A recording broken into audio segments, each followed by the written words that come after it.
Ryan Reynolds here from Mint Mobile. I don't know if you knew this, but anyone can get the same premium wireless for $15 a month plan that I've been enjoying. It's not just for celebrities. So do like I did and have one of your assistants switch you to Mint Mobile today.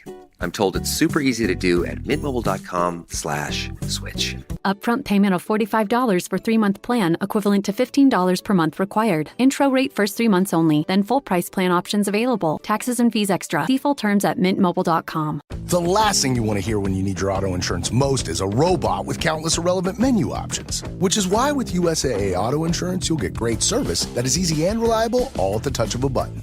Get a quote today. Restrictions apply. Welcome back to Generals and Napoleon. We have back on the show one of my favorite guests of all time, the brilliant Graeme Callister. How are you, sir? I'm very well, thank you. How are you? I'm very well, very well. For those of you who don't know Graeme, he's been on our show many times. Awesome guest, really smart, really energetic, knows his stuff. And he's also an author. He has a number of books on the Napoleonic era, including The Attack of First Corps, which is you can find on Pen and Sword and Amazon. He has another book coming up soon on Napoleon's conscripts, correct?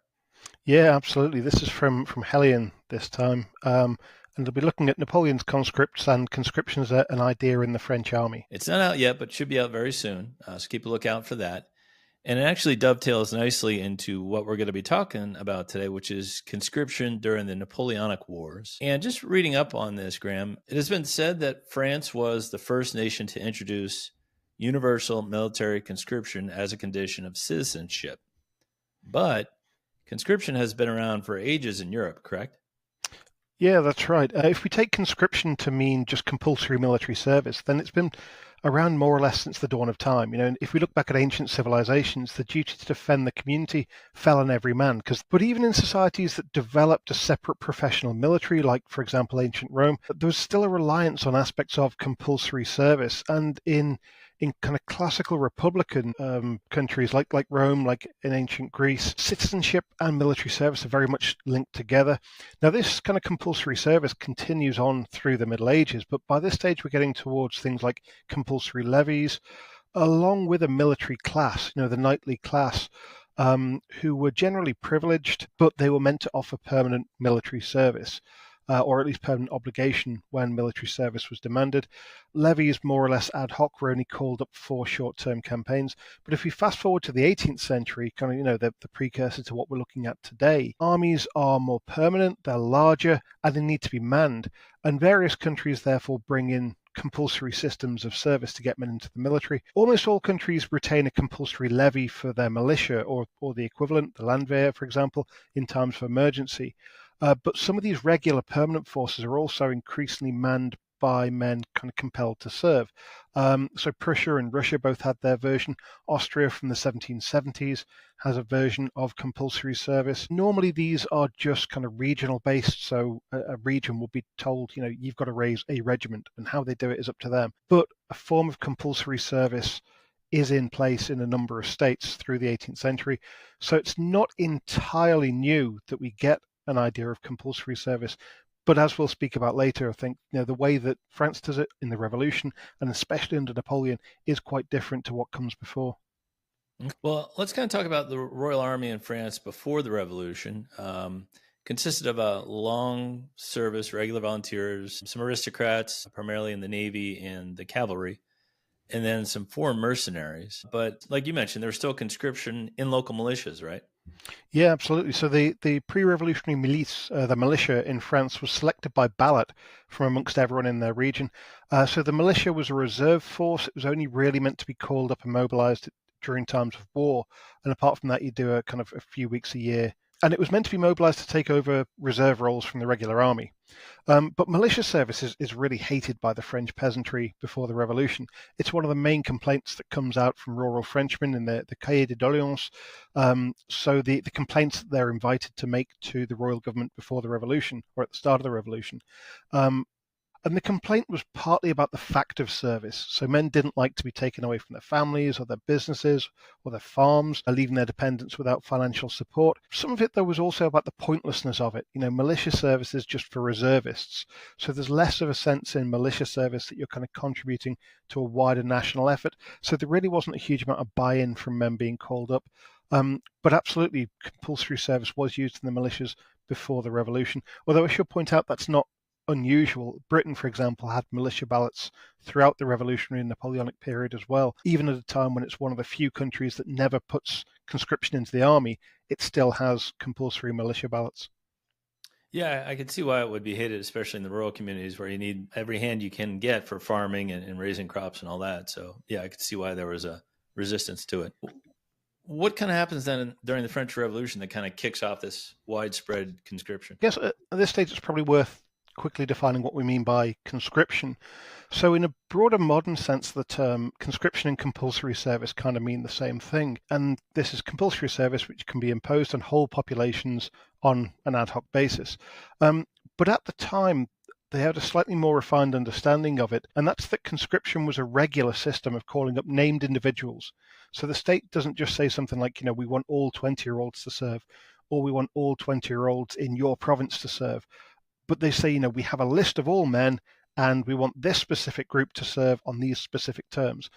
And it's a regular thing, kind of happens each year. And the French Revolution moves from this kind of ad hoc, just call people up, to a much more regular system.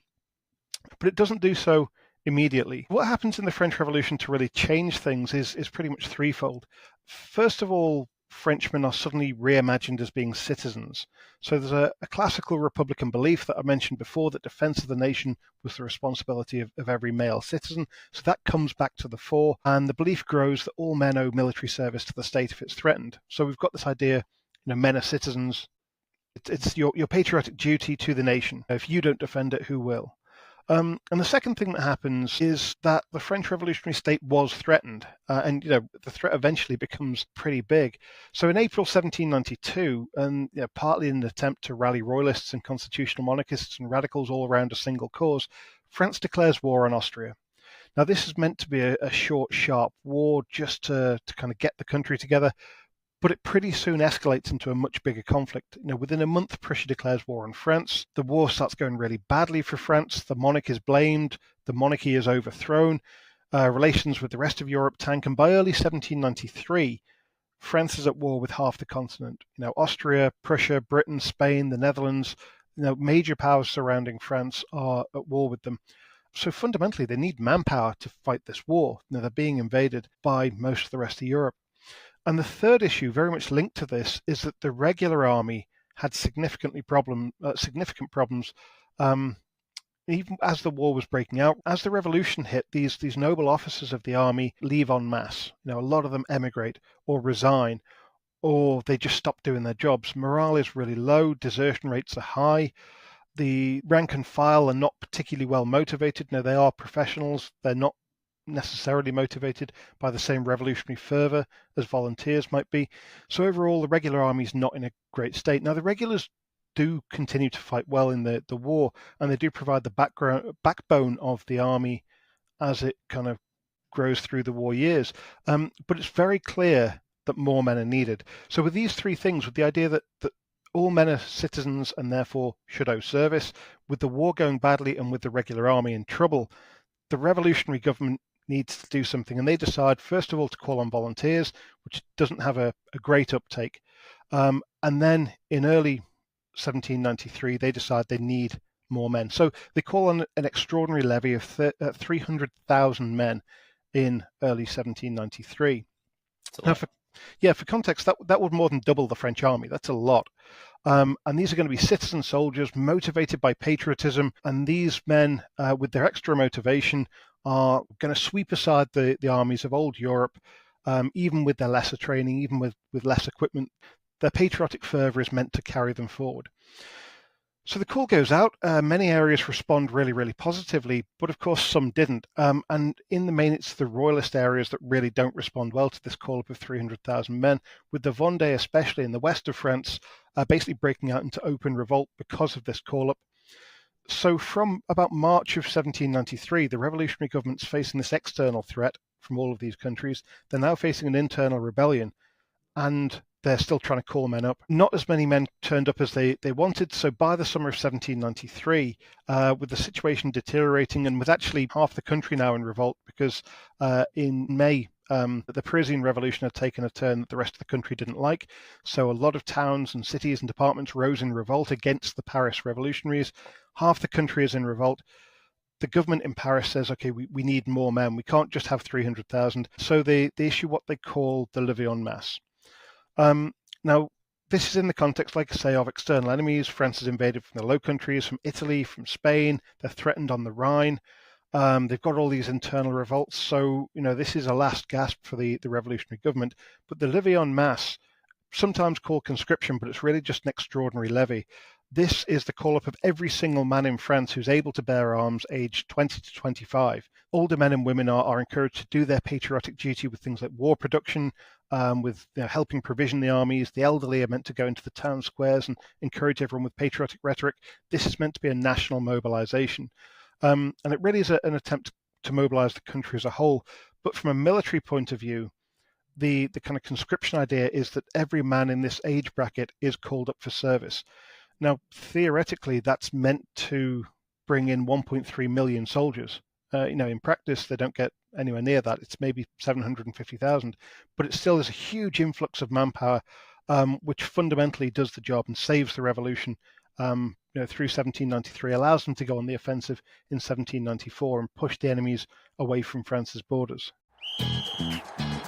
Hilton brings you new ways to stay, with experiences that let you capture the glory days. Introducing the Graduate Hotels. Each inspired by local college towns, these stays are always original and never boring. Get in touch with traditions all across the country and enjoy a stay that's a class above the rest. Book at Graduate Hotels with Hilton Honors Points at Hilton.com. It's a win-win. Hilton, for the stay.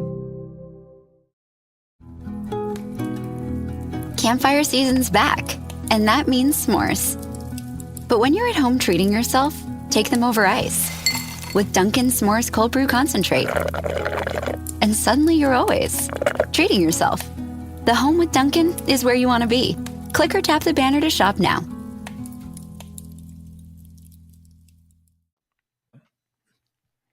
Yeah, it's very interesting. You talked about the levée en masse formed by young unmarried males. I'd like to talk about the 1798 Jourdan Law, which famously states, quote, "Any Frenchman is a soldier and owes himself to the defense of the nation," end quote. What was that law about, and how did it originate? So, 1793 is the levée en masse, this raising of the whole country. And for the next 5 years, this huge army that they brought up in 1793, it's supplemented by some volunteers, by a few more men who kind of drift in, but really they rely on that mass of men. But by 1798, after 5 years of warfare, which is pretty much incessant, France is struggling again. The army's starting to look a bit thin through casualties, through losses, through desertion. And so the Council of 500, instructed by the Directory, this is the government at the time, they decide to look into how to start recruiting again for the army. And General Jean-Baptiste Jourdan, who will go on to become a marshal, of course, under Napoleon, he's a famous general of the time. He's got victories under his belt. He's now a member of the Council of 500. He makes some suggestions to the council, and they take well to them. And his suggestion is basically to follow the idea that with France as a republic, all men were citizens, and therefore all citizens owed their service to the nation. So, hence this line, every Frenchman is a soldier and owes himself to the defense of the nation. So this is their starting point. And if every man is going to need to kind of owe himself to the defense of the nation, they need a system to allow every man to do that service. And they kind of realized, actually, while in theory men should all want to defend the country, many of them might not. So therefore, they need a system which is kind of compulsory. They also recognized by this stage that just doing this in times of crisis isn't fair. So 1793, this cohort of men aged 20 to 25 was called up for service. And they were the only ones who'd had to defend the revolution, this single generation. So what Jourdan says is, well, that's unfair. every other man needs to defend the country as well. We need a system to get them in. So what they suggest is basically to create an annual system of call-ups where a number of men chosen by the government will be called up every year to swell the ranks of the army, and they will serve 5 years and then they'll be discharged. And this, after a period of time, will lead to France being defended by a cross-section of its citizens. So this is the idea of this law. They bring it in September of 1798, and the stipulations are basically that Frenchmen are grouped into annual classes by age. So all 20-year-olds are in one class, all 21-year-olds, and so on. And each year, from the class of 20-year-olds, a number of men will be called up. That number to be determined by the government. If there's not enough men in the 20-year-olds, then they call up the 21-year-olds, then the 22-year-olds, and so on. But once you get past the age of 25, you no longer need to give service. So basically from September of 1798, what we have in France is an annual system of men being called up based on age, where you will serve for 5 years. The only change they make to that really is that the 5-year rule for being discharged disappears under Napoleon, and men continue to serve until they're killed or wounded. But that's basically the Jordan Law. Comes in 1798 to ensure all men give service, but also basically to replenish the army that's been wiped out by 5 years of revolutionary warfare. Yeah, and it goes on obviously until basically 1814, 1815, right? So that's 17 years of basically the Hunger Games where you're called out for duty and you may not come back. Yeah, absolutely. And very much like Hunger Games, there's an element of selection in there as well. There is a ballot that takes place in public where you have men praying to whatever deity they pray to, that they're not the one that's going to be chosen. But as the empire goes on, as you can imagine, more and more and more men each year get chosen for service until by 1814, you've pretty much got no chance of getting away without serving. Yeah. Well, it does accomplish the task of swelling the ranks of the French army and allows it to fight on a multitude of fronts. How does Napoleon hone this large army? And is he a proponent of mass conscription? Yeah, so Napoleon, to start with, kind of takes it gently, and he only calls up a few men to begin with, and it's not much different to the Directory, really. He benefits from the fact that the Directory brings in this law a year or so before Napoleon takes power, and they immediately call up hundreds of thousands of soldiers to bolster the army.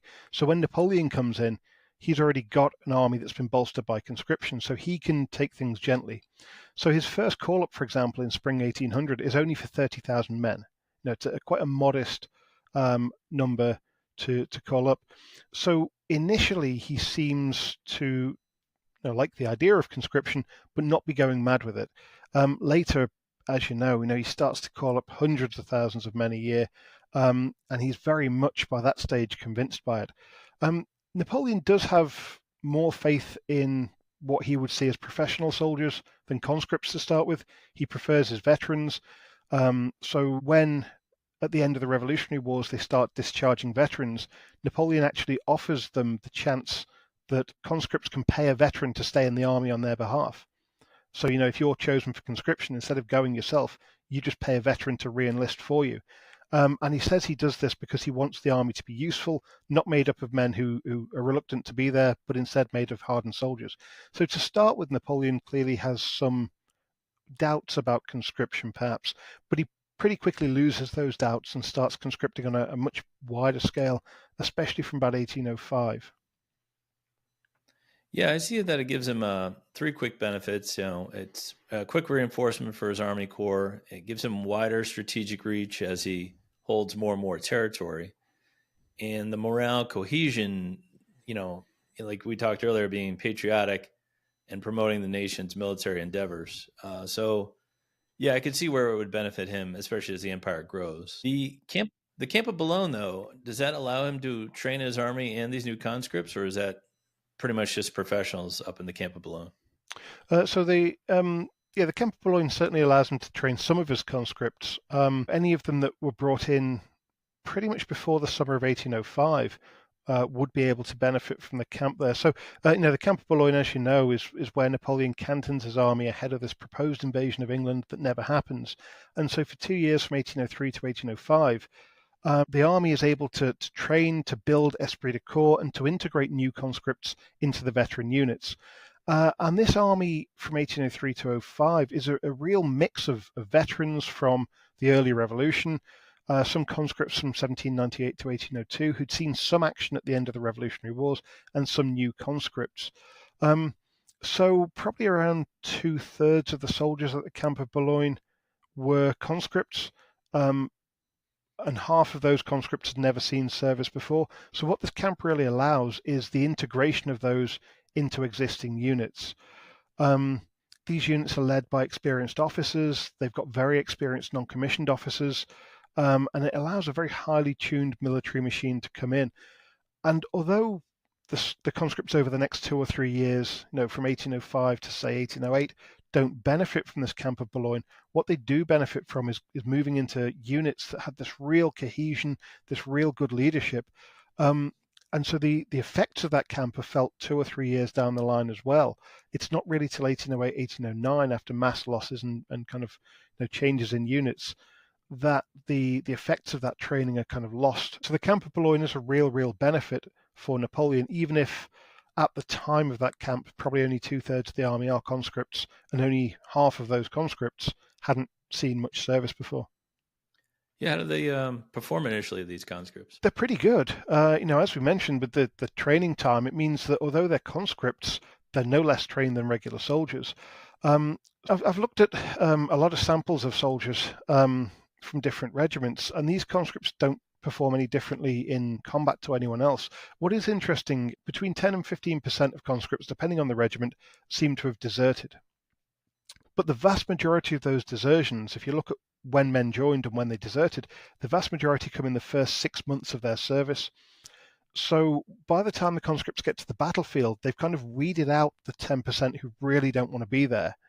The most reluctant ones have gone. And the ones who remain, they might not be fully enamored with the idea of being a soldier, but they are more motivated. And the results do kind of speak for themselves. Now, if we look at the army at Austerlitz, for example, by the day of the Battle of Austerlitz, 75% of the army are conscripts. But, they're winning this stunning victory. We look at Ulm, Austerlitz, Jena, Auerstedt, Friedland, 1805 to 7. These conscripts are doing pretty well. Now, sure, there are some checks along the way. Eylau, for example, but that's more a matter of kind of high command rather than the quality of the soldier. So I think the conscripts perform really well in the first few months. It's interesting, yeah. Because I know Napoleon's enemies used conscription as well. You mentioned the Landwehr earlier. How did they fare with conscription? So they had slightly different versions of conscription. Austria, Prussia, Russia all have forms of compulsory service, but it's not the same kind of national system of calling up named men on a regular basis that France has necessarily. Often these systems are based on kind of regiments having different recruitment districts, being able to conscript there to fill their ranks using a quota system, more or less. And often the states we're talking about there were also kind of patchwork administrations in the Ancien regime style. So some districts, some provinces, towns have exemptions. So yeah, the enemies had compulsory service, but it wasn't quite the same as France. Having said that, the Austrian conscripts were no worse than any other soldier. Again, they were trained before they went into combat. They knew what they were doing. The only difference, I suppose, was the Landwehr, because the Landwehr in most German states is the equivalent of their militia. So reservists, they're levies, they're given little training. Their officers are not the top-class professionals, and they normally fight with courage, but without the kind of cohesion and maneuverability of other troops. So Landwehr often struggle a bit in the early part of the Napoleonic Wars. Probably much more effective in 1813 and afterwards, when actually the difference between Landwehr and regulars is somewhat less because of the lack of training of the conscripts in the regular army. Yeah, I was going to ask you, if, let's say I'm a conscript in Napoleon's army, and I'm press ganged into the army. What is my life like? Am I getting paid? Do I have the same equipment as the regular army? Is my camp set up worse than the regular army? Like, what would my life be like? Yeah, so in the French army, the life of the conscript is exactly the same as any other soldier because by the mid-Napoleonic Wars, pretty much the entire army is conscripts or was at the start. So you have the same equipment, you work in the same units, the same rank structures, you have the same opportunity of promotion, which includes being promoted to officer rank. And quite a few conscripts were promoted to officer rank. That said, the life is tough. The French army is not a great place to be. There is pay, but it's low and it's always late. There's food, but it's bad and there's not enough. The accommodation's bad, the treatment's poor. And this is even in peacetime camps and depots. The bullying and violence are realities in the French army, daily realities. They are in all militaries at the time. There's something of a macho culture. But in the French army, discipline is a bit laxer. And, I get the sense it's not a nice place to be. Disease is also rampant in the French army. 1 in 5 conscripts die of disease during the Napoleonic Wars. And around half of them die in the first year of their service. Coming into new towns with all people from across the country, diseases they're not used to, etc. So life isn't great. Hardships would be alleviated for conscripts because they served with men from the same department, so maybe even from the same village or canton. And that could alleviate some of this hardship. But news from home is infrequent. Most men are illiterate, so they don't get news at all. But for all that, conscripts are folded into the regular army. They're there in every unit. And units, bring them in like any other soldier. So they form part of this esprit de corps. They have companionship with their new comrades.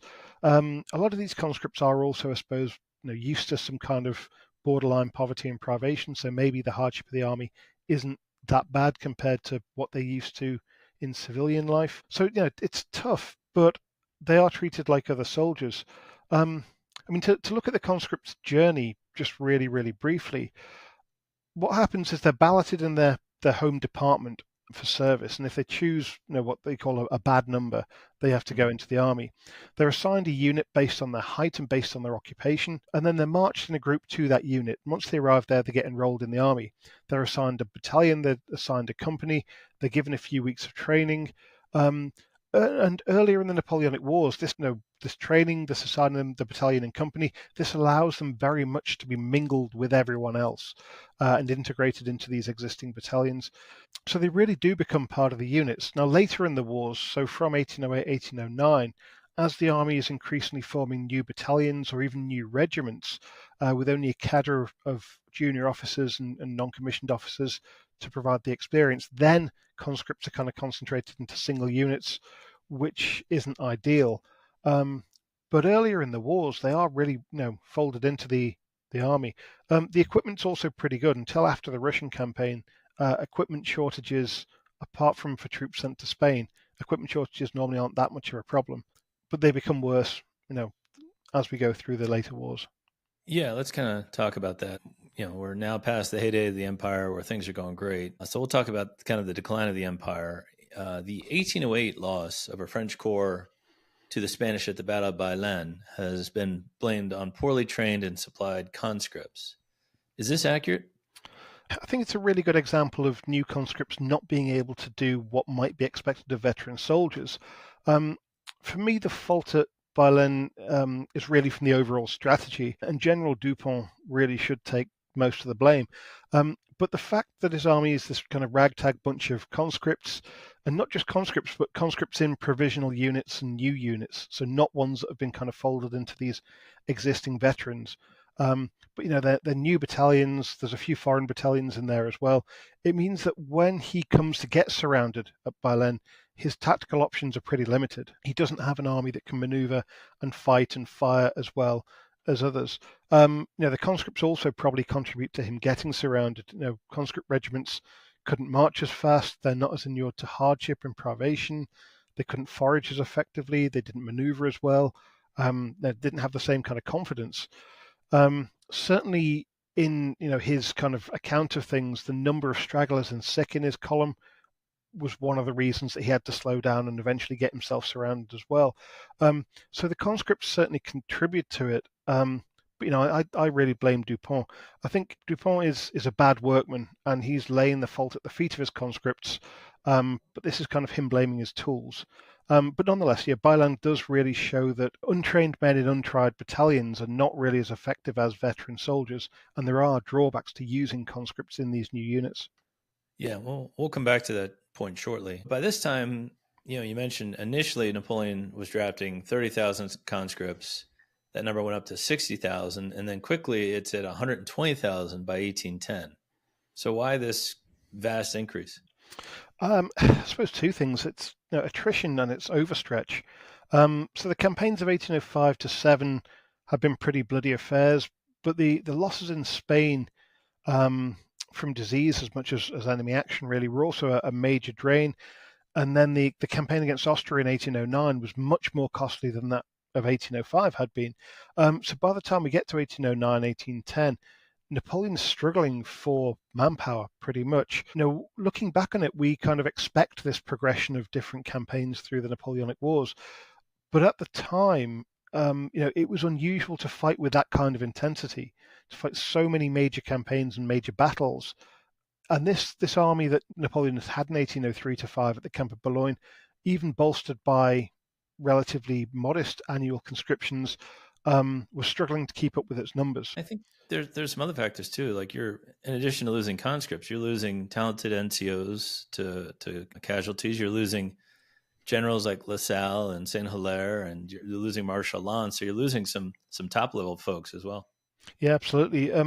He's losing his top level men. He's losing the rank below them as well, either getting promoted or being killed and wounded. So a lot of divisional and brigade commanders. And so by 1809, 1810, he's down to a B team pretty much of his divisional brigade commanders. Some colonels have been promoted who are very good, but throughout the army they're struggling for good leadership. He's also, of course, got more things to lead. 1809 pretty much leaves Napoleon master of Western and Central Europe, which starts to stretch his forces even thinner. Sure, it does give him access to Allied troops, so the Duchy of Warsaw, Confederation of the Rhine, the Kingdom of Italy, but he needs more and more men to control this sprawling empire. So he's got over 250,000 men in Spain, and he knows he can't rely on some of the Allied troops there. So troops from Naples, for example, keep deserting in Spain, so he can't rely on them. So more and more of the men there have to be French. He has garrisons in Poland, in Prussia, in the German states. In 1810, he invades the Netherlands. Now, in the end, this is unopposed, but he didn't know that, and this had to be a full military operation. He's got garrisons in the Illyrian departments, the Hanseatic cities, and of course from 1811 he's gathering an army to coerce Russia. So overall he needs more and more men to control these areas that he's conquered, especially as he has a deep fear that anything in Northern Europe near a coast the British could just jump in some ships and descend on. So he needs to keep armies there. The Walcheren expedition of 1809, total failure from Britain's point of view. Humiliation, 16,000 men dead of disease to gain a swampy island for a couple of months. But for Napoleon, this showed that the British could just rock up on his coast wherever they fancied. So he needs to keep garrisons around that as well. So basically, he's short of men, and conscription is the way that he sees to bolster his ranks. Let's also not forget that the men who'd fought from 1805 to 1809, even if they hadn't been killed or wounded in battle, many of them are kind of broken by the experience, through illness, through exhaustion, through just the brutality of army life. And so from kind of 1808 to 10, 12, a lot of the veterans are being discharged from the army because they're just no longer physically able to keep up, and they need to be replaced as well. So, Napoleon's army is not in a good way, and this is why his conscription has to go up to such an extent from pretty much 1810 onwards. Yeah. Well, it gets worse. After the disaster in Russia, Napoleon has to quickly cobble together an army in 1813.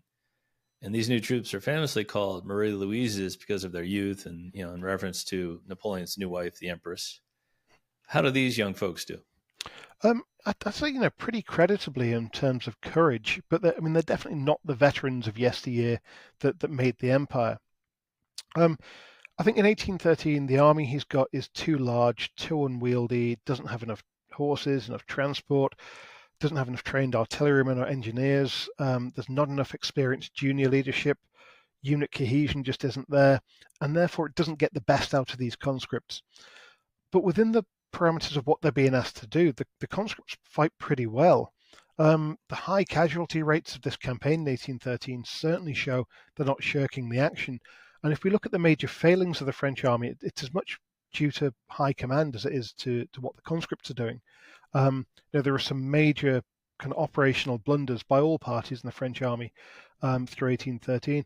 1814, arguably, the conscripts do even better. The army is smaller, the sphere of operations is more constrained, and Napoleon's able to pull off this series of pretty impressive victories. He's got a few veteran troops, he's got his Imperial Guard, but most of the army is conscripts and National Guardsmen, and they're able to hold their own against the Allies pretty well. But I think, realistically, the Marie-Louises, and they're called that because Marie-Louise is the regent of France, and she's the one who issues the orders to call them up. These Marie-Louises and their formations aren't up to much tactically. The generals are pretty much reduced to hurling their men at the enemy with the bayonet because they can't maneuver very well. They don't have much fire discipline. That's leaving aside the fact they don't have much ammunition. But there's courage, but brittleness, I think, in a lot of these units. I don't think Napoleon has any cause for complaint about their performance. They're semi-trained men. Often they're only 18-year-olds because they're calling up men a couple of years early. Others of them are in their mid-20s because they've been called up. They thought they were safe from conscription, and then the older classes of men have been recalled for service. So they're not old men, but men in their mid-20s who've settled down and thought they weren't going to fight would be less motivated, I guess. But many of these are kids fundamentally. And I've read that, they're perfectly brave in battle and fought to the death, but it was just their sturdiness in marching and carrying heavy packs all across Europe. They couldn't do it like the mid-20-year-old men that came before them. Yeah, absolutely. And nowadays you'd expect an 18-year-old to be pretty fully grown. But in France in the early 19th century, you weren't really fully grown until you were about 20, which is why conscription was set at 20 in the first place. 18-year-olds tended to be physically weaker, less able to withstand the rigors of campaign, to carry that heavy pack. And, it told on the army, this constant marching up and down. There's more stragglers, more men falling out, but there's no lack of courage at all from these conscripts, I don't think. It's clear that they are suffering from a lack of training and cohesion, although we should also say their enemies are too, of course. All the Allies have pretty much scratch forces at this time, which is why these campaigns are such brutal and bloody affairs. It's just two sides bludgeoning each other. But these French conscripts, they do their best, but they're fundamentally hamstrung by problems at the top of the army and simply by weight of numbers. Well, according to sources, Napoleon, the duration of his empire, drafted 2.5 million conscripts from France and satellite countries like Italy and Germany, etc. And 1 million of these troops never returned due to casualties.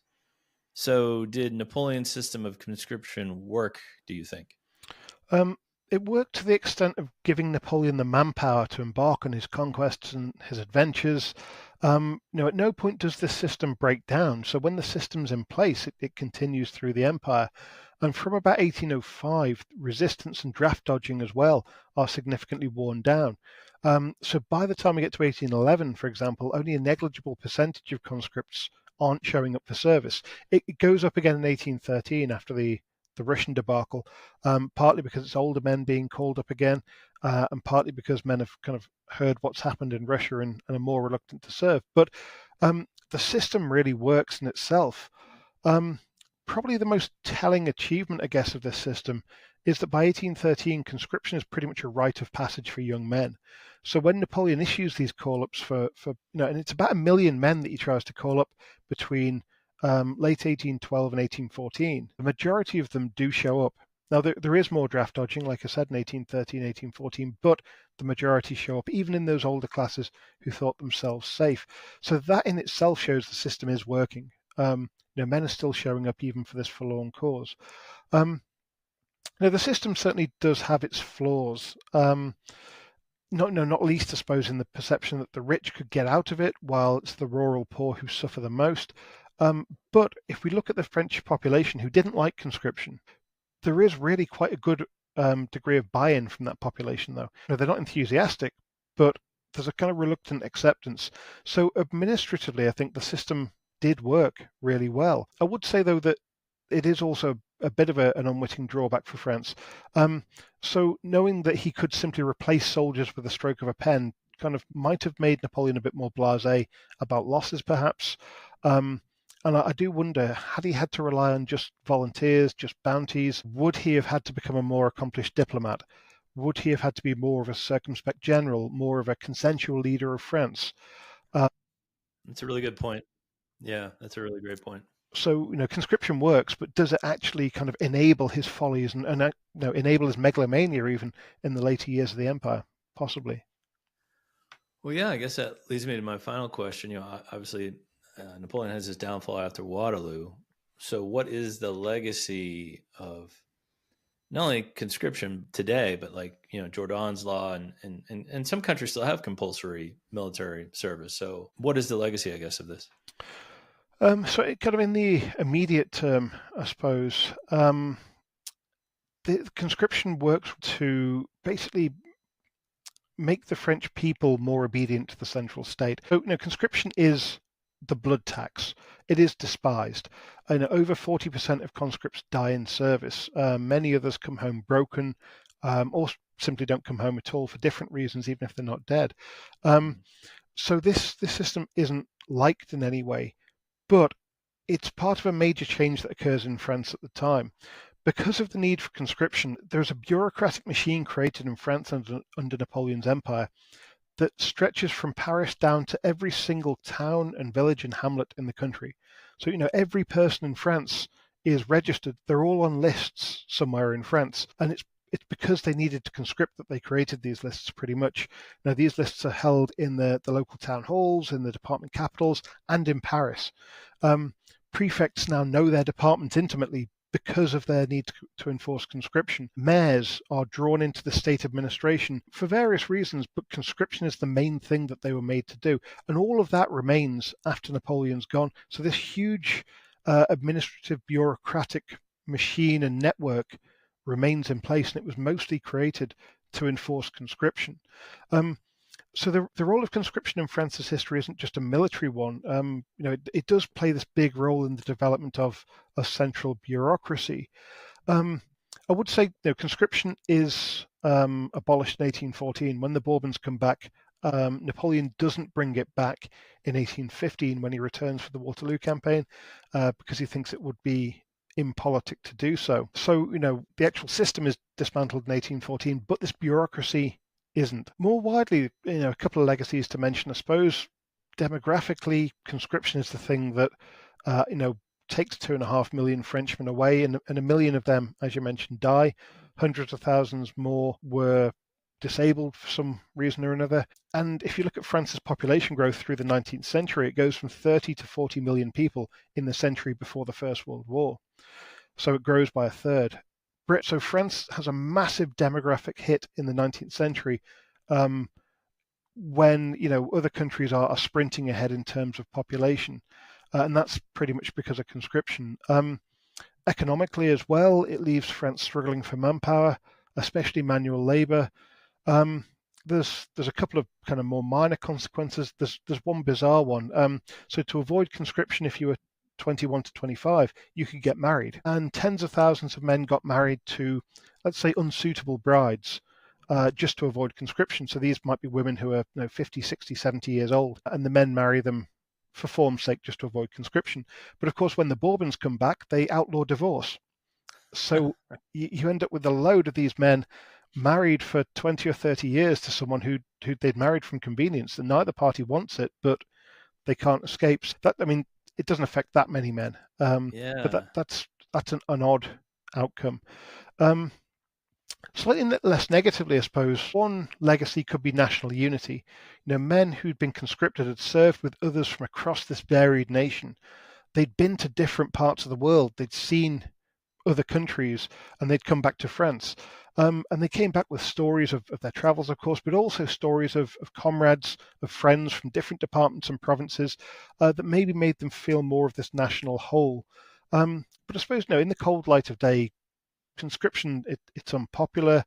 The service undertaken was pretty damaging to France. Conscription was abolished in 1815 or in 1814. It remains abolished in 1815. But in 1815, after Waterloo, the French army is more or less disbanded. So regiments are abolished, men are sent to these newly formed departmental legions, which are meant to kind of break this link between the Bonapartist regime and the army. So the army is completely reformed. And when the Allied forces of occupation that arrive in France after Waterloo leave in 1818, the French government realizes that these legions are short of manpower. And so they decide the most effective way of recruiting was to reinstitute a system of annual conscription on a limited basis with a ballot, which would include some time in reserve formations. The man who brings us in was a Napoleonic marshal, Gouvion Censeur. Unsurprisingly, the system includes a lot of the parts of the Napoleonic system, the ballot, the way it's administered, very Napoleonic. So only 3 years after the end of the Napoleonic Wars, France reintroduces conscription. And that conscription remains in place as a permanent part of French army recruitment and indeed French society. Now, this is a rite of passage for every single young man, pretty much, with a couple of short interludes, but it remains in place until the final abolition of national service in France in 2001. So that Napoleonic system had a 3-year break, 1815 to 18, or 4 years, 1814 to 18, came back, and then, for almost 2 centuries, was part of every young man's life. And that in itself is a legacy of Napoleonic conscription. Yeah, and like any government program, there's some unintended consequences and there's some unintended benefits. So yeah, really interesting stuff. Thank you for that, Graeme. Oh, no problem at all. Yeah, no, that was great. As always, I highly recommend Graeme's books. So you can find them on Amazon. And you can also find Graeme on Twitter. Graeme Callister is his handle. Always great stuff on his Twitter and X page. And he's also a member, as am I, of the NRWGC charity. So please give that a look. And we thank you for coming on. Oh, thanks so much for having me.